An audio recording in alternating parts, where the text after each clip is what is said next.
Vidya Niketan school Khimsar के YouTube channel में हार्दिक स्वागत करता हूं। मैं सुनील टाडा आपको विषय संस्कृत का अध्यापन कराऊंगा। कोरोना महामारी के चलते हुए आदर्श विद्या निकेतन के संचालक महोदय ने बहुत बड़ा कदम उठाया कि आपको ऑनलाइन क्लास के माध्यम से अध्यापन करवाया जाए। तो आज हम सबसे पहले संस्कृत की संधि शुरू कर रहे हैं। कौन सा टॉपिक शुरू कर रहे हैं? संधि।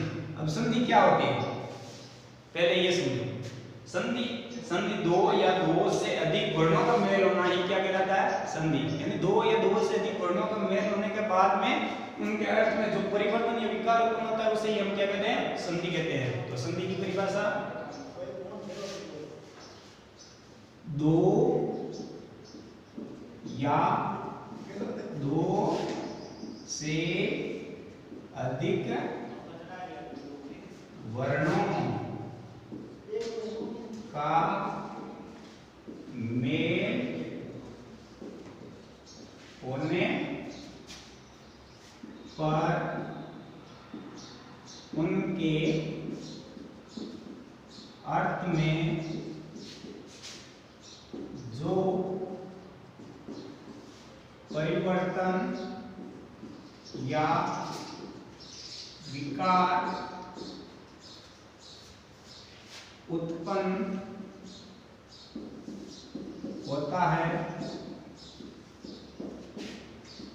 उसे हम संधि कहते हैं।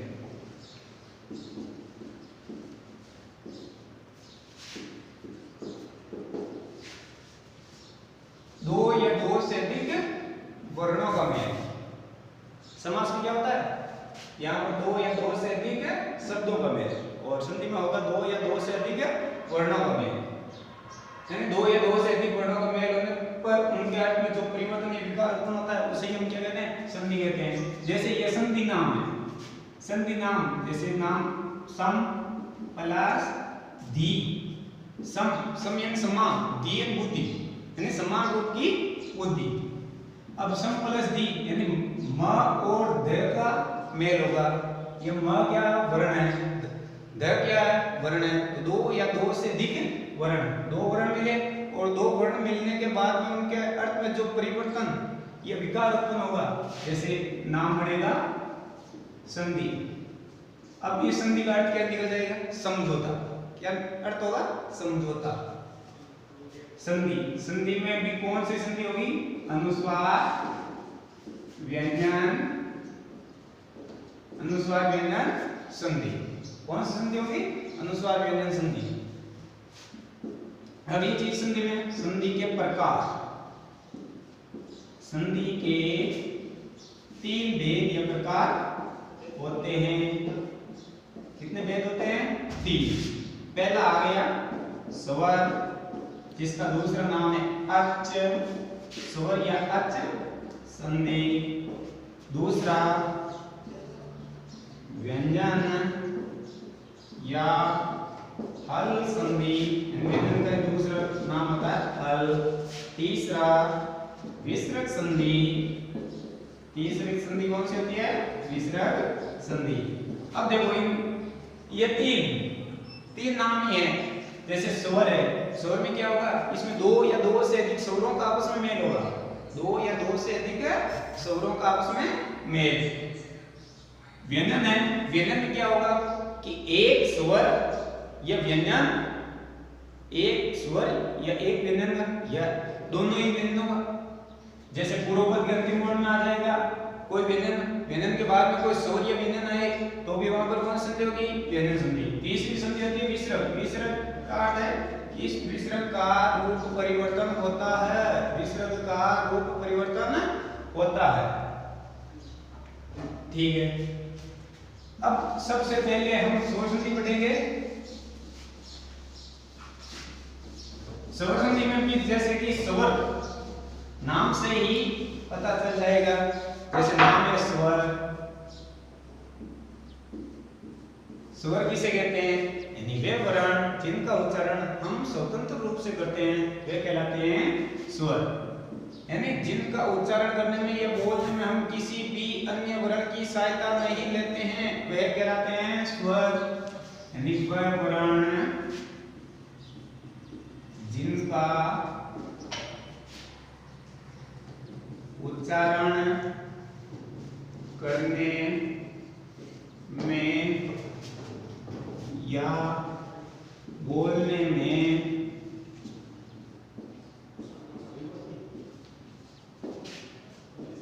हम स्वतंत्र होते हैं। यानी जिनको बोलने में या जिनका उच्चारण करने में हम स्वतंत्र होते हैं वे ही क्या कहलाते हैं? स्वर कहलाते हैं। अब जैसे एक स्वर है, आपने स्वर हिंदी में भी पढ़े होंगे। हिंदी में स्वर 11 होते हैं, संस्कृत में स्वर होते हैं 13। कितने स्वर होते हैं? 13। जैसे अ, आ, ई, ऊ,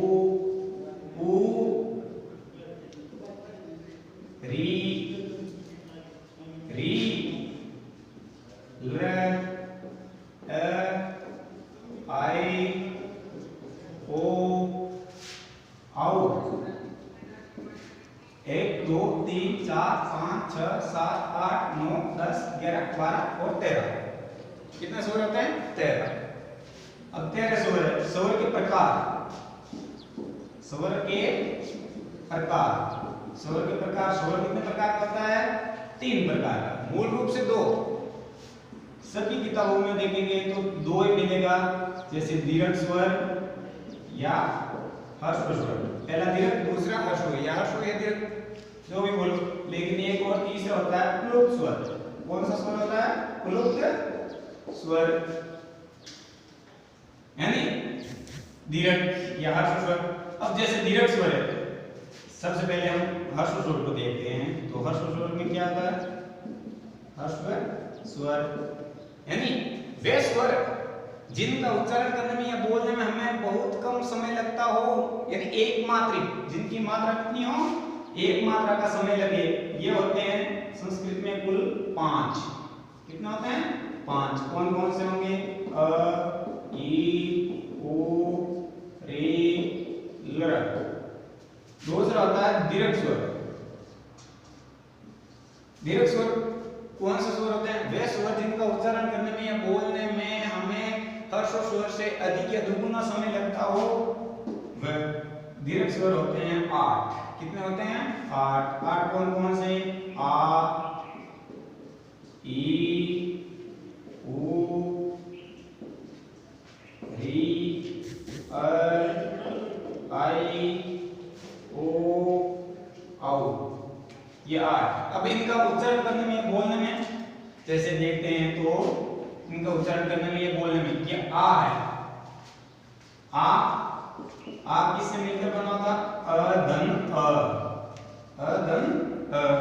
मिलकर के क्या बनता है? आ। तो अधन ये अ होगा ह्रस्व स्वर। ह्रस्व स्वर यानी ये दीर्घ स्वर है आ, तो ह्रस्व स्वर में बोलने में अ और दीर्घ स्वर बोलने में आ, तो डबल यानी दुगुना समय लगता है। जैसे इनमें से कोई भी ले ले, ये ले ले ए। अगर अ प्लस ई बराबर क्या बनता है? ए बनता है। क्या बनता है? ए। तीसरा होता है प्लुत स्वर। कौन सा स्वर होता है? प्लुत। प्लुत स्वर कौन सा स्वर होता है? यानी वे स्वर जिनका उच्चारण करने में या बोलने में, वे स्वर जिनका उच्चारण करने में या बोलने में दीर्घ स्वर से भी अधिक समय लगता हो, वे कहलाते हैं प्लुत स्वर। ये संस्कृत में कुल होते हैं 9। कितने होते हैं? 9। अब इनकी एक विशिष्ट पहचान होती है कि इन स्वरों के पास में हिंदी के 3 अंक लगे होते हैं। जैसे ए 3, ई 3, उ 3, री 3, ल 3, ए 3, आई 3, ओ 3, आओ 3। यानी विशिष्ट पहचान क्या है कि हिंदी के 3 अंक इनके पास में लगे होते हैं। अब आगे हम स्वर संधि शुरू कर रहे हैं।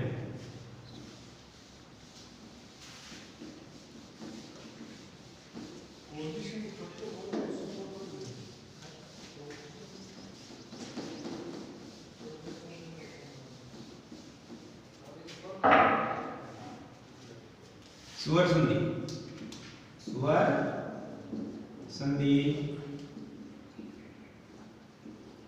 यानी स्वर संधि, इसमें दो या दो से अधिक स्वरों का मेल होता है, यानी दो या दो से अधिक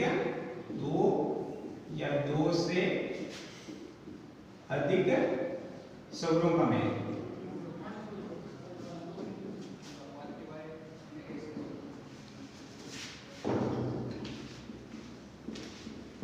दो या दो से अधिक स्वरों का मिलन होता है, वो कहलाती है स्वर संधि। अब स्वर संधि के भेद,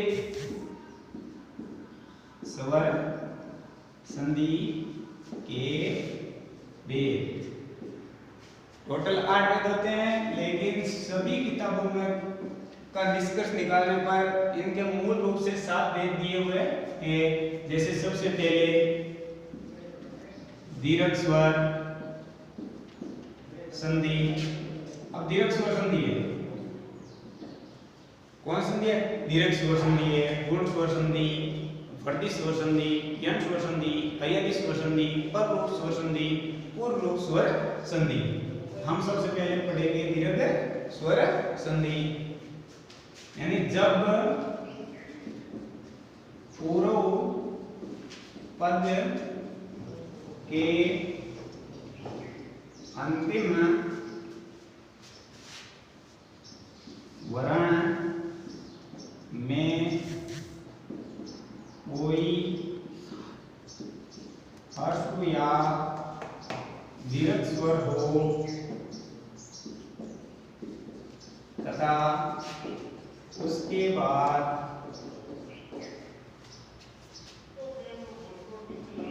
उत्तर पद के प्रथम वर्ण में कोई ह्रस्व या दीर्घ स्वर हो तो वहां पर दीर्घ होगा। यानी पूर्व पद के अंतिम वर्ण में या उत्तर पद के प्रथम वर्ण में कोई ह्रस्व या दीर्घ स्वर आए तो वहां पर उनके मिलन से क्या बनेगा? दीर्घ।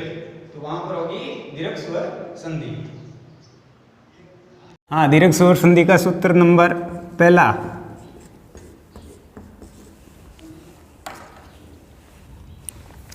यानी पूर्व पद के अंतिम वर्ण में ए या आ का बाद में उत्तर पद के प्रथम वर्ण में भी अ या आ हो तो बराबर होगा आ। यानी पूर्व पद के अंतिम वर्ण में कोई ह्रस्व स्वर हो या उत्तर पद के प्रथम वर्ण में कोई ह्रस्व स्वर हो, जैसे अ धन अ, दोनों ह्रस्व स्वर है, ह्रस्व स्वरों का मेल होने के बाद में भी दीर्घ बनेगा, जैसे आ बनेगा। नाम आ गया राम प्लस अवतार, राम प्लस अवतार। अब इस नाम का मिलन होगा राम, अ की मात्र अ प्लस अ और अ मिलकर के क्या बनेगा? आ। जैसे राम प्लस अवतार, नाम मिलकर के बन गया रामावतार। दूसरा क्या कह रहा है कि पूर्व पद के अंतिम वर्ण में चाहे ह्रस्व स्वर हो और उसके बाद में उत्तर पद के प्रथम वर्ण में दीर्घ स्वर हो, जैसे हिम प्लस आलय, हिम प्लस आलय।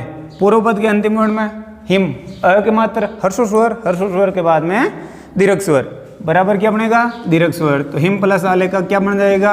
हिमालय। क्या बन जाएगा? हिमालय।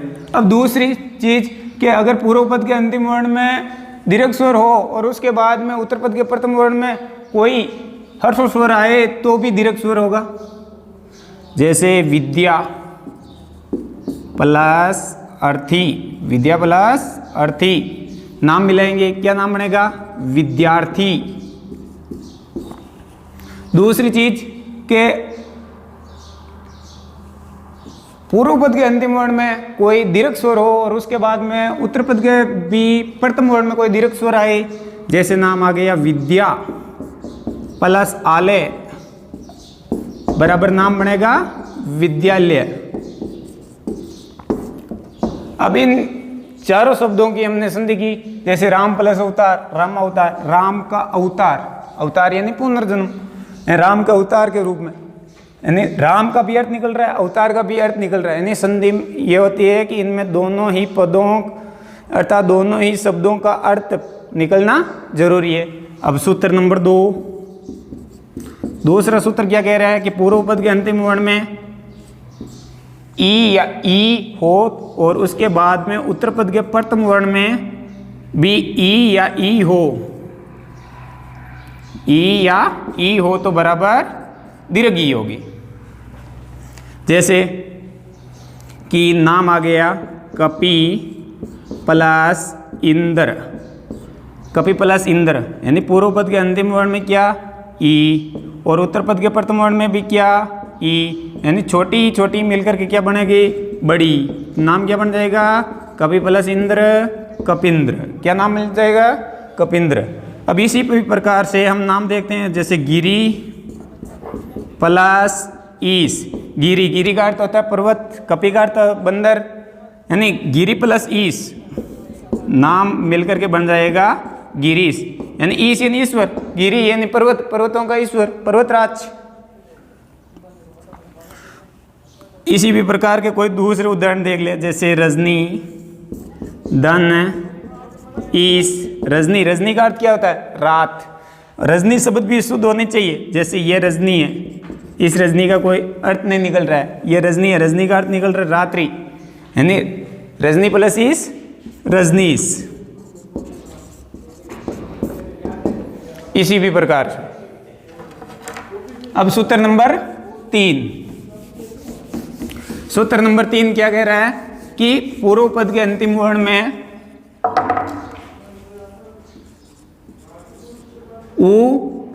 उ के बाद उ हो तो बराबर होगा दीर्घ उ। जैसे कि नाम आ गया बानु धन उदय, बानु धन उदय, नाम क्या बन जाएगा, जैसे ऊ के बाद में ऊ हो तो बराबर दीर्घ उ, यानी बानु का भी अर्थ निकल रहा है, सूर्य बानु रवि भास्कर, तो बानु यानी सूर्य का उदय सूर्योदय कहलाएगा, लेकिन बानु उदय बानुदय कहलाएगा, भानुदय, यानी छोटा ऊ मिलकर के क्या बना बड़ा ऊ, अर्थात हर्षो का ऊ है, हर्षो का ऊ है तो दीर्घ ऊ बन जाएगा। इसी प्रकार दूसरा जैसे लघु धन ऊर्मी, लघु धन ऊर्मी बराबर नाम क्या बन जाएगा लघु ऊर्मी, यानी पूर्व पद के अंतिम वर्ण में कोई हर्ष स्वर ऊ है, हर्ष है, उसके बाद में कोई हर्ष या दीर्घ स्वर हो तो हर्ष या दीर्घ, तो यह ऊ क्या है दीर्घ स्वर है, यानी हर्ष और दीर्घ का भी मेल होने पर भी क्या होगा दीर्घ स्वर संधि में दीर्घ ही होगा। तीसरा सूत्र, सूत्र नंबर 4 क्या कह रहा है कि री के बाद री हो तो बराबर री होगा दीर्घ री। जैसे कि हम देखें तो नाम आ गया पितृ धन ऋणम, पितृ धन ऋणम, नाम क्या बनेगा पितृऋणम। इसी भी प्रकार से उदाहरण जैसे मात्र प्लस ऋणम मात्र ऋणम, दात्र प्लस ऋणम दात्र ऋणम, पितृ यानी पिता, ऋणम यानी ऋण ब्याज। अब दूसरी संधि यानी स्वर संधि का दूसरा भेद, जैसे हम स्वर संधि का दूसरा भेद है वो है गुण स्वर संधि, गुण स्वर संधि। अब गुण स्वर संधि की क्या पहचान होती है कि इसमें यानी जब पूर्व पद के अंतिम वर्ण में कोई हर्ष हो, जैसे अ और आ, यानी अ या आ के बाद में ई ई हो, एंड जब पूर्व पद के अंतिम वर्ण में ए आ के बाद में ई हो तो बराबर क्या बन जाएगा? ए बन जाएगा। क्या बन जाएगा? ए। जैसे नाम आ गया गण धन ईश, गण धन ईश, नाम बन जाएगा गणेश। नाम आ गया गज धन इंद्र, क्या बन जाएगा? गजेंद्र। इसी भी प्रकार से कोई भी उदाहरण आए, जैसे नाम आ गया महा, महा यानी महान है, प्लस इंद्र, महान है जो इंद्र, महेंद्र। आ के बाद में ई बराबर ए बनेगा, तो महा प्लस इंद्र महेंद्र। अब इनका पूर्ण रूप से देखें तो गण प्लस ईश, पूर्व पद के अंतिम वर्ण में गण अ की मात्र, अ के बाद में ई, अ के बाद में ई, अ धन ई बराबर बनेगा, क्या बनेगा? अ। ए बनेगा गज प्लस इंद्र, गजेंद्र, पूर्व पद के अंतिम वर्ण में अ धन ई बराबर बनेगा ए। अब इसी प्रकार से इसका सूत्र नंबर दूसरा देखते हैं, यानी पूर्व पद के अंतिम वर्ण में ए या आ हो, उसके बाद उ या उ हो तो बराबर होगा ओ, यानी ए के बाद में उ हो तो भी ओ, आ के बाद में उ हो तो भी ओ ही होगा। जैसे नाम आ गया सूर्य धन उदय, सूर्य धन उदय। अब पूर्व पद के अंतिम वर्ण में जैसा एक ही मात्र, उत्तर पद के प्रथम वर्ण में उ की मात्रा अ धन उ, इनका मिलन करेंगे तो क्या बनेगा? ओ। अब सूर्य है, सूर्य में एक ही मात्र चली गई तो सूर्य में यह क्या बचा? अधूरा। क्या बचा? अधूरा। जैसे अ धन उ बराबर ओ, सूर्य प्लस उदय का नाम क्या बनेगा? सूर्योदय। इसी भी प्रकार से जैसे महा धन उदय, नाम क्या बनेगा? महोदय, यानी महान है जो उदय, जिसका हुआ उदय, महोदय। दूसरी चीज इसमें देखते हैं तो जैसे नाम आ गया महा प्लस उत्सव, यानी प्रत्येक शब्द का अर्थ निकलना अनिवार्य है। महा प्लस उत्सव, क्या नाम बनेगा? महोत्सव, यानी महान है जो उत्सव, उत्सव का अर्थ क्या होता है? त्योहार। महान, महा का अर्थ महान, उत्सव यानी त्योहार। इसी भी प्रकार से देखते हैं पर धन उपकार, पर धन उपकार, नाम क्या बनेगा? परोपकार। पर का अर्थ होता है दूसरा, उपकार यानी भलाई करना, यानी दूसरों की भलाई करना, क्या कहलाता है? परोपकार कहलाता है। सूत्र नंबर 3,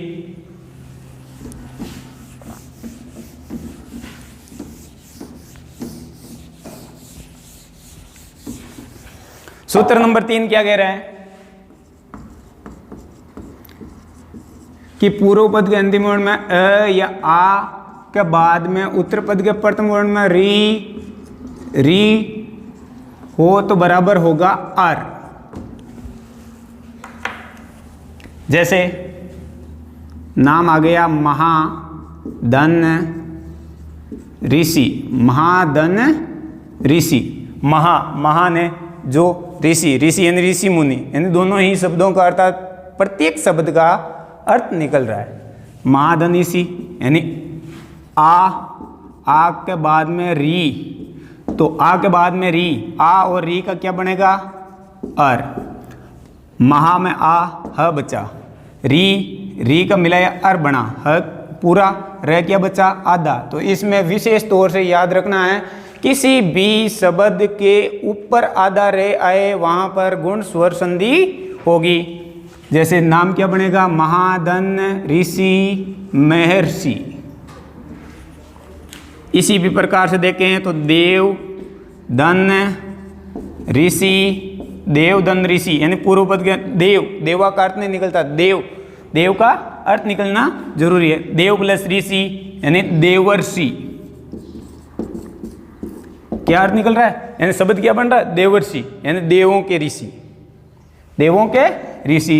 इसी भी प्रकार से सूत्र नंबर 4, सूत्र नंबर 4 क्या कह रहा है? सूत्र नंबर 4 के पूर्व पद के अंतिम वर्ण में ए या आ के बाद में ल हो तो बराबर बनेगा अल। क्या बनेगा? अल। जैसे कि नाम आ गया तौ दन लृकार, तौ दन लृकार। अब पूर्व पद के अंतिम वर्ण में क्या है? तो तौ का अर्थ निकल रहा है तुम्हारा, लृकार यानी तौ दन लृकार। लृ का क्या? ए दन लृ बराबर क्या बन जाएगा? अल। यानी यहाँ पर वह बचा, ए मिला वह हो गया पूरा, ल आधा, तो तौ धन लकार तौ लकार। अब इनमें सबसे पहले एक विशेष योग्य ध्यान रखने बात है कि किसी भी शब्द का जहाँ से संधि विच्छेद होगा उसके ऊपर अगर एक मात्रा हो तो वहाँ पर गुण स्वर संधि होगी विशेष तौर पर। ठीक है।